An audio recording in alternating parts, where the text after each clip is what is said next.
మత్తయి సువార్త 16వ అధ్యాయం 23వ వచనం. అయితే ఆయన పేతురు వైపు తిరిగి, సాతానా, నా వెనుకకు పొమ్ము, నీవు నాకు అభ్యంతర కారణమై ఉన్నావు.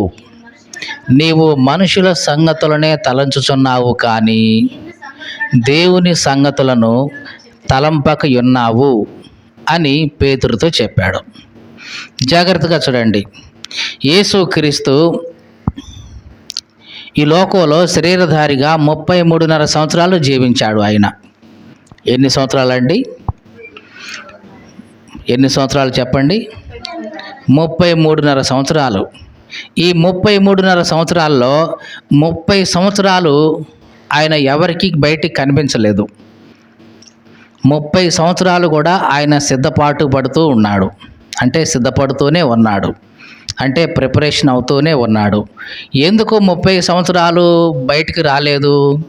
పెందల కాడే బయటకు వచ్చేసి దేవుని గురించి అందరికీ చెప్పేసి అందరినీ మార్చేయచ్చు కదా అని మనకి చాలాసార్లు అట్లా అనుమానం కలుగుతుంటుంది. ఎందుకంటే యూదుల యొక్క సంప్రదాయ ప్రకారం ఎవరైనా వ్యక్తి పరిపూర్ణమైన వాడు, ఇతను పరిపూర్ణమైన పురుషుడు అని చెప్పడానికి 30 సంవత్సరాలు అతనికి రావాలి. 30 సంవత్సరాలు రావాల్సిందే. 30 సంవత్సరాలు కాకుండా తక్కువ వయసులో ఎవరైనా మాట్లాడితే నీవు వయసు లేని వాడివి, నీకు అనుభవం లేని వాడివి, నీకు ఆ తెలివి వివేచన ఏమి లేదు, నువ్వు చిన్నపిల్లాడివి, నీ మాటలు ఎవరు పట్టించుకుంటారు అనే అట్లుగా అంటారు. కాబట్టి ఒక వ్యక్తి యొక్క మాటల మీద వాళ్ళు లక్ష్యం ఉంచాలి అంటే ఆ వ్యక్తి కంపల్సరిగా 30 సంవత్సరాలు నిండిన వాడై ఉండాలి. 30 సంవత్సరాలు నిండిన తర్వాతనే ఆ వ్యక్తి బహిరంగంగా ఏదైనా సరే ప్రకటించవచ్చు, మాట్లాడవచ్చు. ఇది యూదుల యొక్క సాంప్రదాయంగా ఉండేది. అందుకని యేసుక్రీస్తు కూడా యూదుల వంశంలోనే ఉన్నవాడు కాబట్టి వాళ్ళ యొక్క సాంప్రదాయం ప్రకారం ఈయన 30 సంవత్సరాలు అట్లాగే అజ్ఞాతవాసంలో ఉన్నాడు, ఎవరికి ఏమీ ప్రకటించలేదు. 30 సంవత్సరాల తర్వాత ఆయన పరిచర్య ప్రారంభించాడు.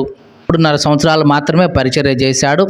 33.5 సంవత్సరాల తర్వాత సిలువ వేయబడ్డాడు, చనిపోయాడు, మరలా తిరిగి లేచాడు, పరలోకానికి ఆరోహణమైపోయాడు. ఇది యేసుక్రీస్తు జీవితంలో మనం చదువుతున్న విషయాలు. ఇక్కడ మనం చదువుకున్న మాటలో యేసుక్రీస్తు తన పరిచర్యలో చాలాసార్లు చాలా రకాలైన వాటిని గద్దిస్తూ వచ్చాడు. సముద్రం మీద వెళ్తున్నప్పుడు గాలిని గద్దించాడు, అలాగే సముద్రం యొక్క అలలు గద్దించాడు, జ్వరాన్ని గద్దించాడు, దయ్యాలను గద్దించాడు, రోగాలను గద్దించాడు. ఇట్లాగా చాలా వాటిని యేసు ప్రభు గద్దిస్తూ వచ్చాడు తన జీవిత కాలంలో. కానీ ఇక్కడ గద్దిస్తున్న ఈ మాట చాలా వింతగా మనం చూస్తున్నాం. ఎంతగా వింతగా ఉందంటే చదువుదాం మళ్ళీ ఒకసారి. మత్తయి సువార్త 16వ అధ్యాయం 23వ వచనంలో, అయితే ఆయన పేతురు వైపు తిరిగాడు, సాతానా, నా వెనుకకు పో, నీవు నాకు అభ్యంతర కారణంగా ఉన్నావు. నీవు మనుషుల సంగతులనే తలుస్తూ ఉన్నావు కానీ దేవుని సంగతులను తలంచట్లేదు అని పేతురు వైపు తిరిగి పేతురుని గద్దించాడు. ఈ మాట యేసు ప్రభు నిన్ను కానీ నన్ను కానీ ఒకవేళ గద్దిస్తే మనం ఏమనుకుంటాం? యేసు ప్రభువే కాదు, ఒక మంచి దైవజనుడు వచ్చి నిన్ను చూసి నువ్వు ఏదో మాట చెప్తే ఆ మాట విని సాతానా అని నిన్ను గద్దించాడే అనుకో, నువ్వు ఏమంటావు? ఏమయ్యా, నువ్వు ఎంత గొప్ప పాస్టర్ అయితే ఏంటి, నేను నీ కంటికి ఎట్ట కనపడుతున్నా? సాతానులాగా కనపడుతున్నా నీ కంటికి అని గొడవ మొదలవుతుంది. అవునా కాదా అండి?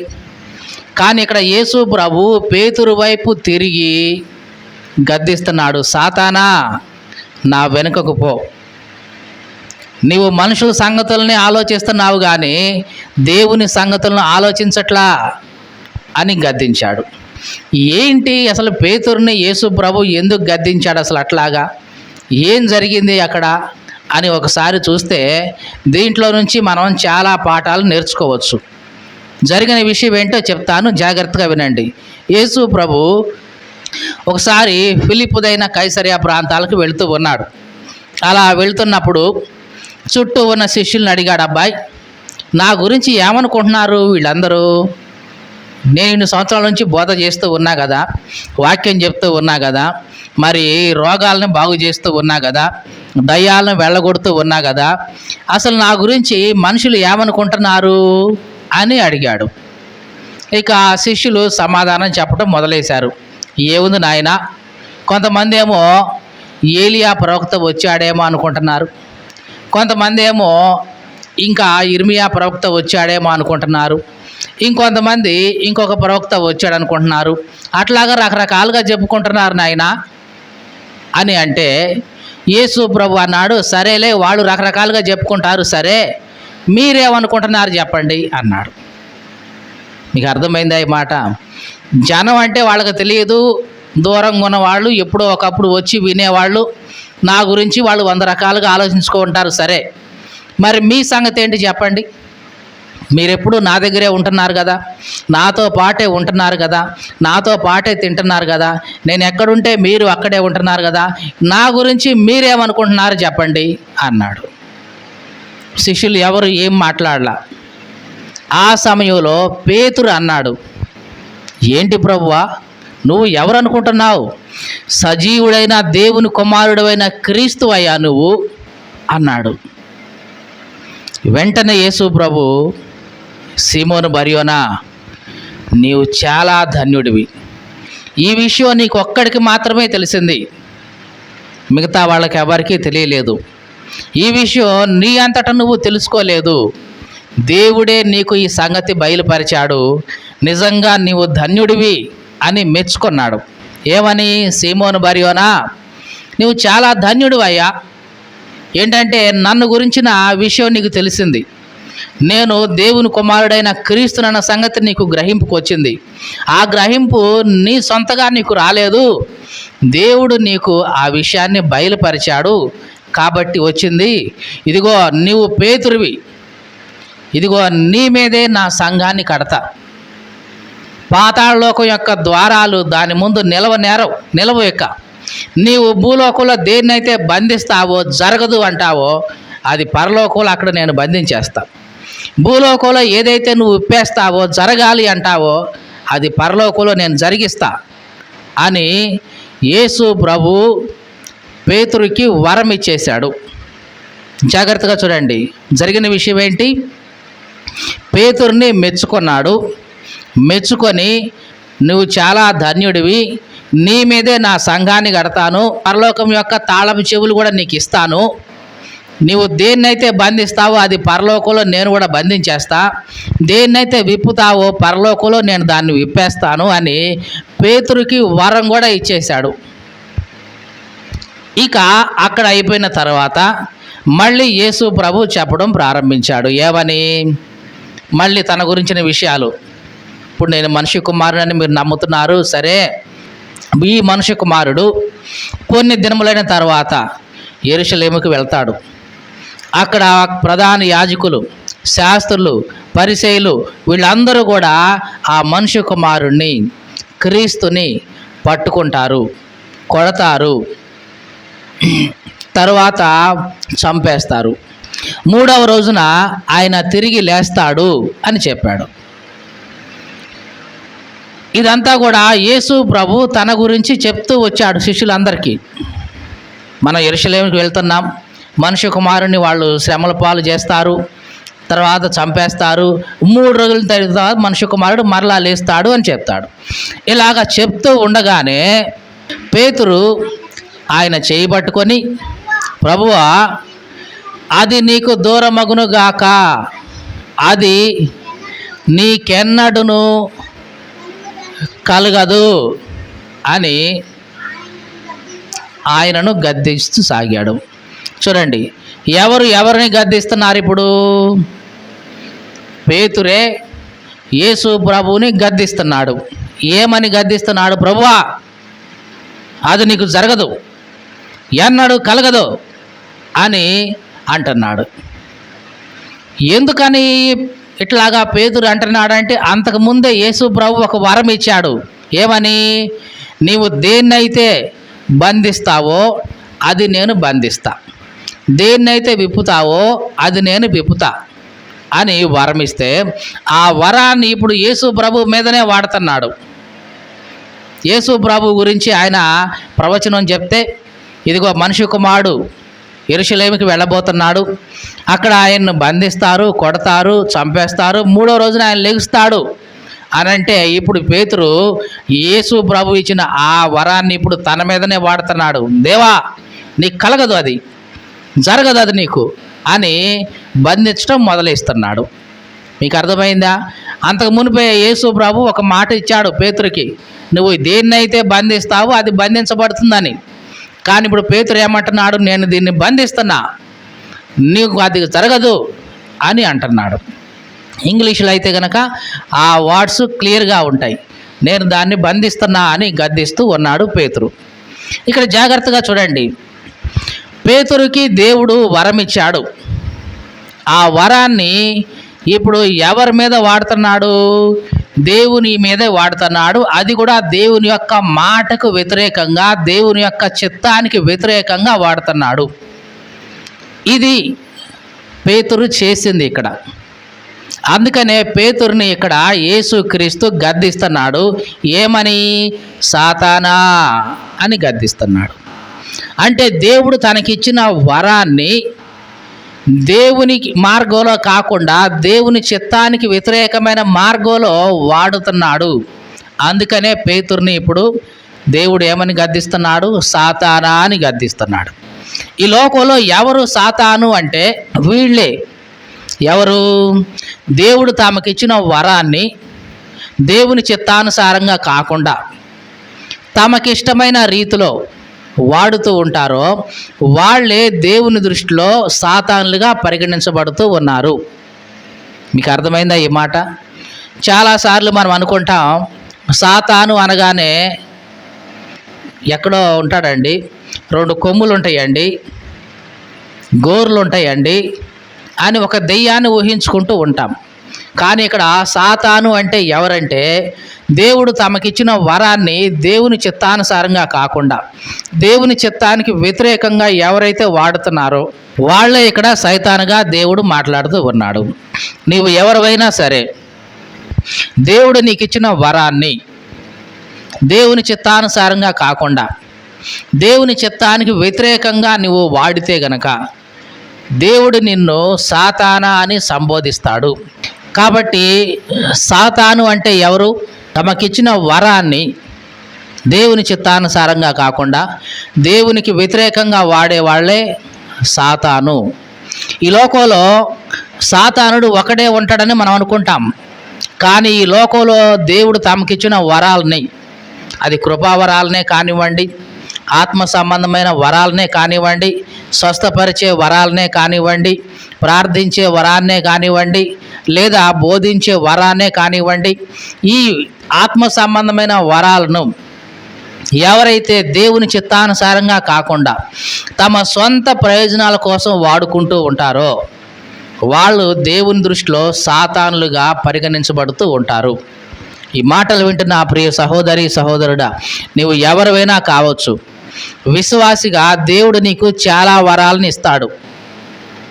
పాటలు పాడటం ఒక వరం, అలాగే మ్యూజిక్ ప్లే చేయడం ఒక వరం, బోధించటం ఒక వరం, పరిచర్య చేయడం దేవుడు నీకు ఇచ్చిన వరం, ప్రార్థన చేయగలగటం దేవుడు నీకు ఇచ్చిన వరం, విశ్వాసం అనేది ఒక వరం, బుద్ధి కలిగి ఉండడం ఒక వరం, దేవుని యొక్క జ్ఞానం కలిగి ఉండడం దేవుడు నీకు ఇచ్చిన వరం. ఇట్లాంటి ఎన్నో ఆత్మ సంబంధమైన కృపా వరాలు దేవుడు నీకు ఇచ్చాడు విశ్వాసిగా. మరి నీవు వాటిని ఎలా వాడుతున్నావు? దేవుని చిత్తానుసారంగా వాడితే దేవుడు నిన్ను మెచ్చుకుంటాడు. కానీ దేవుని చిత్తానుసారంగా కాకుండా నీ స్వార్థం కోసం వాటిని వాడుకున్నావా? దేవుడు పేతురుని పిలిచినట్లుగానే నిన్ను కూడా పిలుస్తాడు సాతానా అని. దేవుడు పేతురును సాతానా అని ఎందుకు పిలిచాడు? తనకివ్వబడిన కృపావరాన్ని తన సొంత ఇష్టానుసారంగా వాడుకోవాలని చూస్తున్నాడు. ఈ దినాల్లో కూడా చాలామంది విశ్వాసులు దేవుడు తమకిచ్చిన వరాన్ని, ఉదాహరణకి ప్రార్థన చేయడం అనేది దేవుడు మనకిచ్చిన వరం, అవునా కాదా అండి? ఈ వరాన్ని ఎట్లా వాడాలి? దేవునికి ఇష్టమైన రీతిగా వాడాలి, లేకుంటే దేవునికి ఇష్టమైన వాటిని అడగటానికి వాడాలి, దేవుని చిత్తానుసారంగా వాడాలి. అంటే అనేకుల కోసం ప్రార్థన చేయటం, ఇతరుల కోసం మొరపెట్టడం, ఆత్మల కొరకు భారంతో ప్రార్థన చేయటం, వీటి కోసం వాడాలి. ఇతరుల యొక్క మంచి కోసం వాడాలి. అట్లా కాకుండా నీ స్వార్థం కోసం వాడితే, లేదా ఇతరులకు కీడు కలగాలి అని వాడితే జాగ్రత్త, దేవుడు నిన్ను కూడా సాతానా అని పిలవాల్సి వస్తుంది. ఇంకా పేతురుని దేవుడు సాతానా అని ఎందుకు పిలుస్తున్నాడంటే, ఇంకా ముందుకు చదివితే యేసు ప్రభు చెప్తూ ఉన్నాడు. అలా చెప్తూ ఉండగానే పేతురు యేసు ప్రభు చేయబట్టుకొని గద్దించాడు. ఏమని గద్దించాడు? ప్రభువా, అది జరగదు, అది నీకెన్నడూ కలగదు అని గద్దించాడు. అప్పుడు యేసు ప్రభు అన్నాడు, సాతానా నా వెనుకకు పో. ఎందుకు నిన్ను సాతాను అంటున్నానంటే, నీవు మనుషుల సంగతులను మాత్రమే చూస్తున్నావు, దేవుని సంగతులను ఆలోచించట్లేదు. ఇది ఒక వ్యక్తిని దేవుడు సాతానని పిలవాలంటే ఇంకొక రీజన్ ఏంటి? ఆ వ్యక్తి మనుషుల గురించి మాత్రమే ఆలోచిస్తాడు, మనుషుల సంగతులు మాత్రమే చూస్తూ ఉంటాడు. దేవుడు సంగతుల గురించి అస్సలు ఆలోచించడు. ఈ లోకంలో చాలామంది విశ్వాసులు, సేవకులు ఇట్లాగే ఉన్నారండి. వాళ్ళు ఎంతసేపటికి మనుషుల గురించి మాత్రమే ఆలోచిస్తారు. మనుషులు ఏమనుకుంటారో, మనుషులకి ఇది నచ్చిద్దో లేదో, ఇది వాళ్ళకి మెచ్చుతారో లేదో అని వాళ్ళని సంతోషపరచడం కోసమే ఎంతసేపటికి వాళ్ళ గురించి మాత్రమే ఆలోచిస్తూ ఉంటారు తప్ప, ఇది చేస్తే దేవుడు సంతోషిస్తాడా, ఇది చేస్తే దేవుడు మెచ్చుకుంటాడా, ఇది దేవునికి ఇష్టమైనదేనా, ఇది దేవుని చిత్తానుసారమైనదేనా అని ఆలోచించే వాళ్ళు మాత్రం కనిపించట్లేదు. ఎవరైతే ఇట్లాగా దేవునికి ఇష్టమా కాదా అని ఆలోచించకుండా కేవలం మనుషులకు మాత్రమే ఇష్టమా కాదని ఆలోచిస్తూ ఉంటే గనక దేవుడు నిన్ను కూడా సాతానా అని పిలుస్తాడు. మీకు అర్థమైందండి? 2 కారణాలు చెప్పాను. మొదటిది, తమకి ఇవ్వబడిన వరాన్ని దేవుని చిత్తానుసారంగా కాకుండా దేవునికి వ్యతిరేకంగా వాడితే వాళ్ళ దేవుడు ఏమంటాడు? సాతానా అని పిలుస్తాడు. రెండవది, దేవుని గురించి పక్కన పెట్టేసి కేవలం మనుషుల గురించి మాత్రమే ఆలోచిస్తే అప్పుడు కూడా దేవుడు నేను ఏమని పిలుస్తాడు చెప్పండి? సాతానా అని పిలుస్తాడు. మరి అట్లా పిలిపించుకోవడం నీకు ఇష్టమా? ఈ పిలుపు ఎవరికి నచ్చదు. ఏందండి మరి ఈ పేరు ఏం బాగలేదండి, మరి సాతానా అంటే ఏం బాగుంటుందండి. మరి అట్లా దేవుడు నిన్ను పిలవకూడదు అనుకుంటే నువ్వు తప్పనిసరిగా దేవుని సంగతుల గురించి కూడా ఆలోచించాలి. ఎంతసేపటికి ఇది జరుగుద్దా లేదా, ఇది మన వల్ల కాదులే అని మనుషులుగా ఆలోచించకూడదు. ఇదిగో దేవుడిది చేయగలడు, దేవుడు చెప్పాడు అంటే ఇది చేస్తాడు అని మనం నమ్మాలి, విశ్వసించాలి. ఎప్పుడైతే అలా విశ్వసించామో, దేవుని సంగతుల గురించి ఆలోచించి వాటిని మనసులో పెట్టుకున్నామో అప్పుడు దేవుడు నిన్ను అట్లాగా పిలవడు. అట్లా కాకుండా దేవుడి గురించి ఏ మాత్రం ఆలోచించకుండా దేవుడు చేస్తాడో చేయడో మనకెందుకండి, మనుషుల గురించి మాత్రం ఆలోచించుకుంటే చాలే అనుకుంటే దేవుడు నిన్ను ఇదే పేరుతో పిలుస్తాడు, సాతానా నా వెనుకకు పో. ఎందుకంటే నువ్వు ఎంతసేపటికి మనుషుల గురించి మాత్రమే ఆలోచిస్తున్నావు, మనుషుల సంగతులు మాత్రమే చూస్తున్నావు, కానీ దేవుని సంగతుల గురించి ఆలోచించట్లేదు అంటున్నాడు. దేవునికి స్తోత్రం కలుగును గాక. హల్లెలూయా. ఇక దేవుడు మనలను సాతాను అని పిలిచే 3వ కారణాన్ని కూడా ఇక్కడే చూద్దాం. 23వ వచనంలోనే యేసు ప్రభు అంటున్నాడు, సాతానా నా వెనుకకు పో, ఎందుకంటే నీవు నాకు అభ్యంతర కారణమై ఉన్నావు. పేతురుని ఎందుకు సాతాను అంటున్నాడంటే, నీవు నాకు అభ్యంతర కారణంగా ఉన్నావు, నా పనికి నీవు అడ్డం వస్తూ ఉన్నావు, నేను చేసే పరిచర్యకు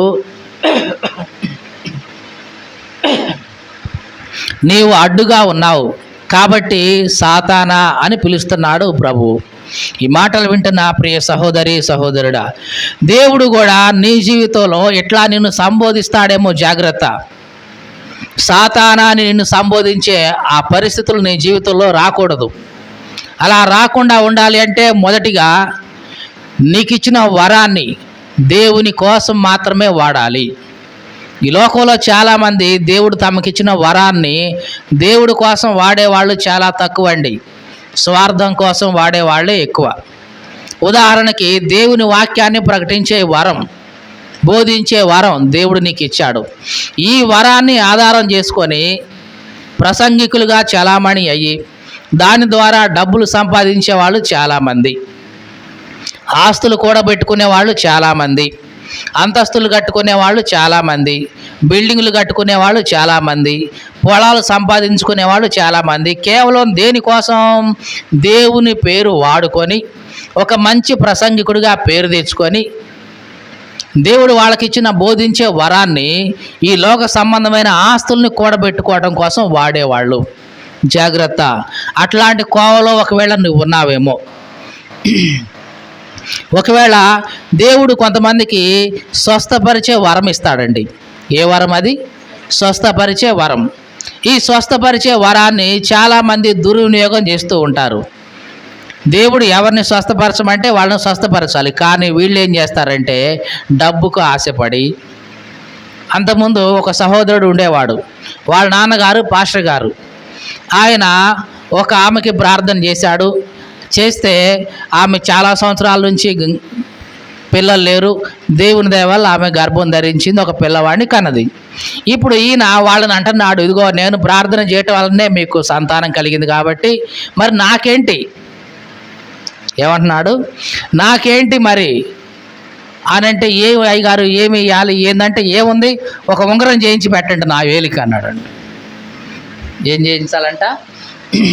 ఒక బంగారు ఉంగరం చేయించి పెట్టినంటే, అయ్యా మేము పేదవాళ్ళం అయ్యా, అంత డబ్బులు మాకు ఎక్కడ అంటే అంటే ఏంటి నీ ఉద్దేశం?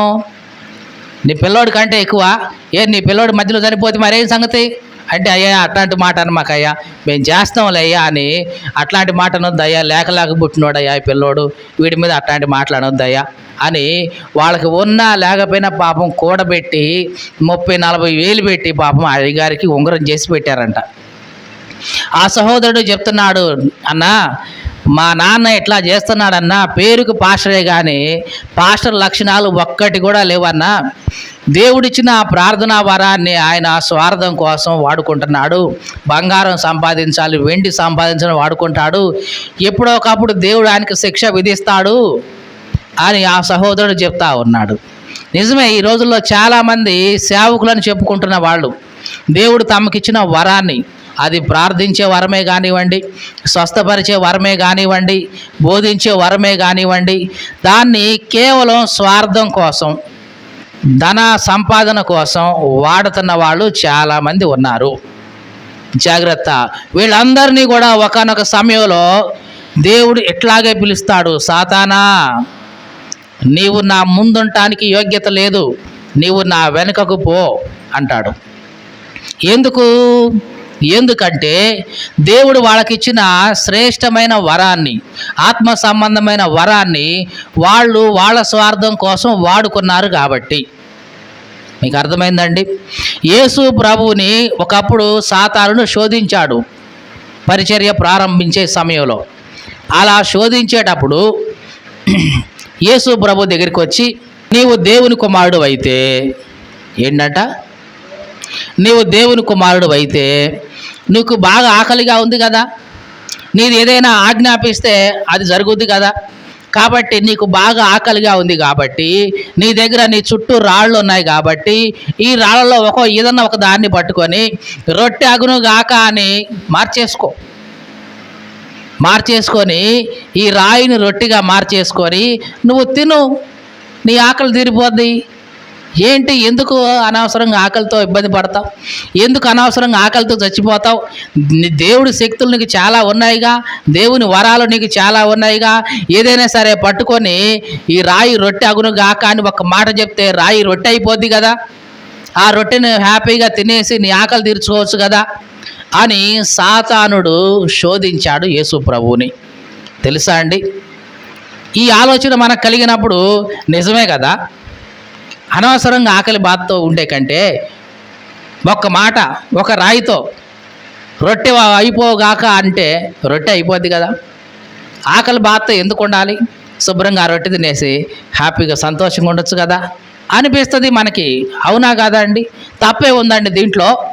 ఆకలి అయింది, ఎక్కడ ఆహారం పెట్టేవాళ్ళు లేరు, దేవుని వరాలు ఉన్నాయి, ఇదిగో రాయి రొట్టెగా మారును గాక అంటే జరుగుద్ది, కాబట్టి ఆకలి తీర్చుకోవడం కోసం దేవుని వరాన్ని వాడుకుంటున్నా, తప్పే ఉందండి అని అనేవాళ్ళు లోకంలో ఉన్నారు. కానీ యేసు ప్రభు అట్లాగా చేశాడా? చెప్పండి, చేశాడా? ఎందుకు చేయలేదు? యేసు ప్రభు అక్కడ ఏం సమాధానం చెప్పాడంటే, మనుషుడు రొట్టె వలన మాత్రం కాదు, దేవుని నోట ఉండివచ్చు ప్రతి మాట వలన జీవిస్తాడు అని రాయబడి ఉంది అని చెప్పాడు. యేసు ప్రభు అది చేయడానికి ఒప్పుకోలేదు. అబ్బాయి, మనిషి బ్రతకాలి అంటే రొట్టె మాత్రమే కాదు, దేవుని నోట్లో నుంచి వచ్చే ప్రతి మాటే మనిషిని బ్రతికించేది, ఈ రొట్టె కాదు. ఈ రొట్టె తిన్నవాళ్ళు చస్తారు కొంతకాలానికి, కానీ దేవుని మాట విన్నవాళ్ళు, దేవుని మాట తిన్నవాళ్ళు ఎప్పుడు జీవించే ఉంటారు. మనుషుడు జీవించాలంటే రొట్టె వలన మాత్రమే కాదు, దేవుని నోటి నుంచి వచ్చే ప్రతి మాట ఉండాలి. అంటే ఇదిగో నేను ఇది చేయాలి అంటే దేవుని యొక్క సంకల్పం, దేవుని యొక్క మాట ఉండాలి. మీకు అర్థమైందా యేసు ప్రభు చెప్పిన సమాధానం? నేను ఈ రాయి రొట్టెగా మార్చాలి అంటే దేవుని మాట నాకు రావాలి. ఇదిగో ఈ రాయిని రొట్టెగా మార్చు అని దేవుడు నాకు మాట చెప్తే అది నేను చేస్తా. చెయ్యలేక కాదు, చేతగాక కాదు, దేవుని మాట కోసమే నేనున్నా. దేవుడు గనక ఆ మాట చెప్పి ఆ రాయి రొట్టెగా మార్చాయంటే చేస్తా. దేవుని మాటతోనే నేను బ్రతుకుతాను తప్ప ఆహారంతో కాదు. అంటే యేసు ప్రభు దేవుడు తనకిచ్చిన వరాన్ని తన స్వార్థం కోసం వాడలేదు. ఇక అర్థమైందా? ఇక్కడ ఆ పేతురు ఏం చేస్తున్నాడు? దేవుడు తనకిచ్చిన వరాన్ని తన స్వార్థం కోసం వాడుతున్నాడు. ఎందుకంటే తన గురువు యేసు ప్రభు సిలువనెక్కటం, శ్రమలు పొందటం, చనిపోవటం ఈయనకి ససేమిరా ఇష్టం లేదు. కాబట్టి నీకు అది జరగకూడదు అని గద్దిస్తూ ఉన్నాడు. అంటే దేవుని చిత్తానుసారంగా కాకుండా తన సొంత ఇష్టానుసారంగా దేవుని యొక్క వరాన్ని వాడుతున్నాడు. యేసు ప్రభువు కూడా దేవుడు ఎన్నో వరాలు ఇచ్చాడు, కానీ దేవుని చిత్తానుసారంగానే ప్రతిదీ వాడాడు తప్ప తన సొంతంగా ఏ ఒక్కటి కూడా ఎప్పుడు కూడా ఆయన వాడలేదు. ఈ మాటలు వింటున్న ప్రియ సహోదరి సహోదరుడా, దేవుడు గనక నీకు ఇచ్చిన వరాన్ని నీ స్వార్థం కోసం, నీ స్వప్రయోజనం కోసం వాడుకుంటే దేవుడు నిన్ను సాతానా అని పిలుస్తాడు. జాగ్రత్త. బహుశా నేను అనుకుంటున్నాను, తీర్పు దినంలో యేసుక్రీస్తు న్యాయ సింహాసనం మీద కూర్చున్నప్పుడు ఎంతోమంది దైవజనులు అందరూ కూడా ఈ లోకంలో ఆయన ముందున్నప్పుడు దాదాపుగా ఎంతమందిని ఆయన ఈ పేరుతో అట్లా పిలుస్తాడో తెలియదు. ఎందుకంటే చాలామంది దైవజనులు, అందరూ అని చెప్పను కానీ చాలామంది దైవజనులు వాళ్ళ యొక్క దేవుడిచ్చిన వరాన్ని స్వార్థం కోసం వాడుతున్నారు. ఈ లోకంలో డబ్బు కోసం వాడుకుంటున్నారు, ఆస్తులు కూడబెట్టుకోవడం కోసం వాడుకుంటున్నారు. ఇట్లాంటి వాళ్ళందరినీ కూడా దేవుడు అదే పేరుతో పిలుస్తాడు. తీర్పుతోనేనా సాతానా అని పిలుస్తాడు. జాగ్రత్త. ఈ మాటలు వింటున్న ప్రియ సహోదరి సహోదరుడా, దేవుడు నీకు ప్రార్థించే వరం ఇచ్చాడా? దేవుని కోసమే వాడు. బోధించే వరం ఇచ్చాడా? దేవుని కోసమే బోధించు. లేదు ప్రకటించే వరం ఇచ్చాడా? దేవుని కోసమే ప్రకటించు. దేవుని చిత్తానుసారంగానే వాడు. నీ స్వార్థం కోసం ఏది వాడొద్దు. ఇక రెండవదిగా దేవుడు ఎవరిని సాతానాన్ని పిలుస్తున్నాడు అంటే మనుషుల సంగతులను మాత్రమే ఆలోచించేవాళ్ళు. ఎవరంటా వీళ్ళు? దేవుడి గురించి ఆలోచించరు. దేవుడు చేస్తాడా చేయడా ఇవి దేవుడి సంగతి వీళ్ళకి అవసరం లేదు. ఎంతసేపటికి మనుషులు ఏమనుకుంటారో, చుట్టాలు వస్తారో రారో, దేవుడు వస్తాడో లేదో పక్కన పెట్టు, ముందు మా చుట్టాలు రావాలి, మా ఊళ్ళు రావాలి, వాళ్ళు రావాలి. మరి దేవుడు ఆయన ఉంటే ఉంటాడు, లేకపోతే లేదు, మాకెందుకండి. మా వాళ్ళు వస్తే చాలు మాకు అని ఇట్లాగా దేవుని సంగతులు కాకుండా కేవలం మనుషుల సంగతుల్లో మాత్రమే ఆలోచిస్తే అప్పుడు కూడా దేవుడు నిన్ను ఏమని పిలుస్తాడు? సాతానా అనే పిలుస్తాడు. ఇక మూడవదిగా దేవుని యొక్క కార్యాలకు అభ్యంతరం కలగజేస్తే, అంటే దేవుని యొక్క వాక్యాన్ని ప్రకటించడానికే కానివ్వండి, దేవుని యొక్క పరిచర్యకు అభ్యంతరం కనుక కలుగజేస్తే అట్లాంటి వాళ్ళని కూడా దేవుడు ఏమని పిలుస్తున్నాడు? సాతానా అని పిలుస్తూ ఉంటాడు. కాబట్టి ఈ 3 విషయాల్లో ఏది కూడా నీలో లేకుండా చూసుకో. ఈ మాటలు వింటున్న ప్రియ సహోదరి సహోదరుడా, ఏ విషయంలో అయినా సరే దేవుడు నిన్ను సాతానా అని పిలవకుండా చూసుకో. ఒకవేళ సాతానా అని పిలిస్తే దేవుడు నిన్ను తన ముందు ఉంచడు కదా, తన వెనుక ఉంచేస్తాడు, అంటే నరకంలో ఉంచేస్తాడు. సాతానా వెనుకకు పొమ్ము అనే దీని మీద ఒక చిన్న హాస్య కథ ఉండేది. ఒక వ్యక్తి మారు మనసు పొందాడంట ఒక సేవకుడి దగ్గర. మారు మనసు పొందాడు, తనకున్న త్రాగుడు అలవాటంతా మానేసుకున్నాడు. మొత్తానికైతే రోజు ప్రార్థనకు పోతున్నాడు, చర్చికి పోతున్నాడు, మంచిగా ఉంది. కానీ జరిగేది ఏంటంటే, ఈయన ప్రతిరోజు ప్రార్థనకు పోయే దారిలోనే అక్కడ ఒక వైన్ షాప్ ఉండేది. పోతున్న ప్రతిసారి చూస్తూ ఉండేవాడు, వస్తున్న ప్రతిసారి చూస్తూ ఉండేవాడు. ఆడకు వచ్చినప్పుడల్లా నాలుక బిగుతూ ఉండేది. అంతకుముందు తాగి ఉన్నాడు కదా, ఆడకు రాగానే నాలుక బిగుతూ ఉండేది. చివరికి ఒకనొకప్పుడు ఈ పాస్టర్ గారు వెళ్ళి చూస్తే ఆయన ఆ వైన్ షాపు లోపలే వండి తాగుతూ ఉన్నాడు. బయటకు వచ్చిన తర్వాత అడిగాడు పాస్టర్ గారు, ఏమండి మారు మనసు పొందావు కదా, రోజు ప్రార్థనకు వస్తా పోతా ఉన్నావు కదా, మరి నీకేంటి, మరి బార్ షాపులో కనపడ్డావేంటి, ఆ వైన్ షాపులో ఉన్నావేంటి అని అంటే ఈయన అన్నాడు, మీరే కదండి చెప్పింది, ఎప్పుడైనా సరే ఇట్లా సాతానుడు వచ్చి తాగుదావురా అని మనసులో అంటే గనక, సాతానా నా వెనుకకు పో అని మీరే కదండి చెప్పమన్నారు అంటే, అవునయ్యా చెప్పమన్నాను, మరి అట్లా చెప్తే మరి పోయేవాడు కదా వాడు అని అంటే, ఇది అన్నాడు, మీరు చెప్పినట్లుగానే నేను సాతానా నా వెనుకకు పో అని అన్నానండి. వాడు నా వెనుక పోయి నన్ను ఒక తన్ను తన్నాడండి, తన్నగానే ఇదిగో ఈ షాప్లో పడ్డానండి అని అన్నాడంట. ఏమన్నాడంట? సాతానా నా వెనుకకు పో అనగానే సైతాన్ అంటే వెనక్కి పోయాడంట. వెనక్కి పోయి ఇతను ఒక తన్ను తన్నాడంట. ఆ తన్నుకి ఇతను వచ్చి ఆ వైన్ షాపులో పడ్డాడంట. ఎట్లాగూ షాపులోకి వచ్చాను కదా అని చెప్పేసి ఇక చిన్నగా తాగడం ప్రారంభించాడంట. ఇది ఇతను చెప్తున్న ఒక సాకు. మీకు అర్థమైందండి? చాలాసార్లు మనం ఇట్లాగే సాకు చెప్తూ ఉంటాం. ఇట్లాగే ఉందిలేండి, దాదాపుగా ఈ లోకంలో క్రైస్తవులు దేవునికి భయపడరు, కానీ సైతానుడు మాత్రం క్రైస్తవులకి బాగా భయపడుతుంటాడు. ఈ మాట అర్థమైందండి? ఈ లోకంలో క్రైస్తవులు సాతాన్ని జయించరు, కానీ సాతానుడు మాత్రం క్రైస్తవులకి బాగా భయపడుతుంటాడంట. దేనికి భయపడతాడు? అంత భయపెట్టే అంత ప్రార్థన ఉందా వీళ్ళలో? అంత భయపెట్టే అంత విశ్వాసం ఉందా వీళ్ళలో? వీళ్ళ విశ్వాసాన్ని చూసి కాదు వాడు భయపడేది. మరి దేనికి భయపడతాడంటే, ప్రతి దాన్ని వాడి మీదే వేస్తారంట. ప్రతి దాన్ని వాడి మీదే. ఒకవేళ వాడు బండి తోలుకుంటూ యాక్సిడెంట్ అయ్యిందా, పాపం వీడు ఇంత స్పీడ్ పోయాడు, ఎందుకు యాక్సిడెంట్ అయింది అనుకోరంట. ఇది సైతానుడు చేసిన పనే, వాడే చేశాడు ఈ యాక్సిడెంట్. రోగం వచ్చింది, ఏది జాగ్రత్తలు పాటించకపోవల్లో, తినకపోవటం వల్ల, నువ్వు తీసుకునే ఆహార పదార్థాల వల్ల అను. రోగం వస్తే చూసివా సైతానుడే పెట్టాడు ఈ రోగం అని సైతాను మీదే. ఇట్లాగా లోకంలో సైతానుడికి ఉన్న బిరుదు ఏమిటంటే అపవాది, అంటే ఎదుటి వాళ్ళ మీద నిందలు వేసేవాడు. అట్లాంటి నిందలు వేసి అపవాది మీదే నిందలు వేయగలిగిన గొప్పోళ్ళు క్రైస్తవులు అన్నమాట. మీకు అర్థమైందండి? అపవాది మీదనే అపవాదాలు మోపగలిగినంత గొప్పోళ్ళు అనమాట క్రైస్తవులు. అందుకనే క్రైస్తవులకి సైతానుడు భయపడుతూ ఉంటాడంట. ఎందుకంటే ప్రతిదీ వాడి మెత్తనే పడేస్తుంటారు. ఏది జరిగినా వాడే చేశాడు, ఏది జరిగినా వాడే చేశాడు.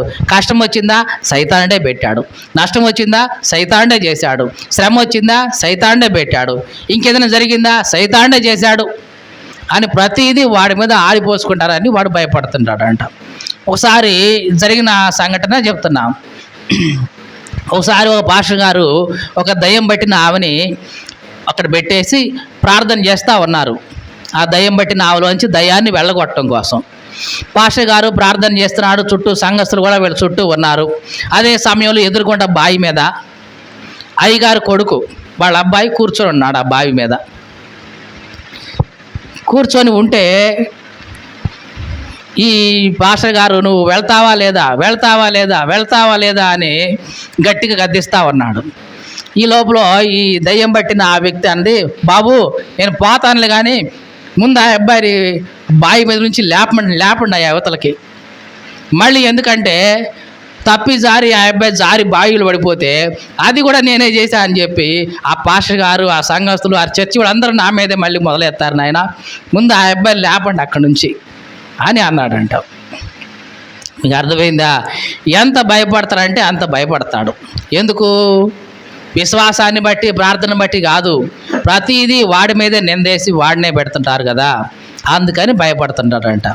ఈ మాటలు వింటున్న ప్రియ సహోదరి సహోదరుడా, జాగ్రత్త. నీవు సైతాన్ని భయపెట్టాల్సింది ఎట్ట కాదు, ప్రార్థనతో, నీ ప్రవర్తనతో, పరిశుద్ధతతో నీవు భయపెట్టాలి సైతాన్ని. అందుకనే యేసు ప్రభు ఇక్కడ పేతురుతో అంటున్నాడు, సాతానా నా వెనుకకు పో. ఈ మాటలు వింటున్న ప్రియ సహోదరి సహోదరుడా, ఒకవేళ దేవుడు కూడా నీతో ఈ మాట పలికే రోజు వస్తుందేమో జాగ్రత్త. ఈ లోకంలో దేవుడు నీకు ఇచ్చిన వరాలు దేవుని కోసం వాడకుండా నీ స్వార్థం కోసం వాడుకుంటే, దేవుని పక్కన పెట్టేసి మనుషుల గురించి మాత్రమే ఆలోచించుకుంటూ పోతే, దేవుని పరిచర్యకి నువ్వు అడ్డు వస్తూ ప్రతిసారి అభ్యంతర కారణంగా ఉంటే, తీర్పు దినం అనేది ఒక రోజు ఉంది. సింహాసనం మీద దేవుడు కూర్చుంటాడు. అప్పుడు నీవు దేవుని ముందుకు వెళ్ళినప్పుడు దేవుడు నీతో ఇది అంటాడేమో, సైతానా నీవు నా ముందుంటానికి తగిన వాడివి కాదు, వెనక్కి వెళ్ళు, నా ముందుండే అర్హత నీకు లేదు అంటాడు. జాగ్రత్త.